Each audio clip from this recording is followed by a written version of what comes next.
Hello everyone! Sa video na to ay gusto kong i-share sa inyo kung paano mag-therapy ng paa.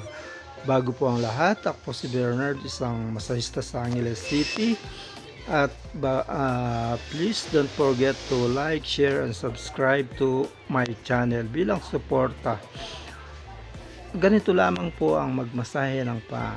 Didiinan natin ng malakas na may pressure ang ating mga paa, ang ating mga kamay para po ma-relax ang kanyang mga paa at para mag-circulate na mabuti ang kanyang dugo sa kanyang mga ugat. Ikaw, gusto mo rin bang ma-therapy gaya nito? I-comment mo na lang sa ibaba ng video na to para ma-shoutout natin yan sa susunod nating mga video. See you on the next one. Marami pong salamat.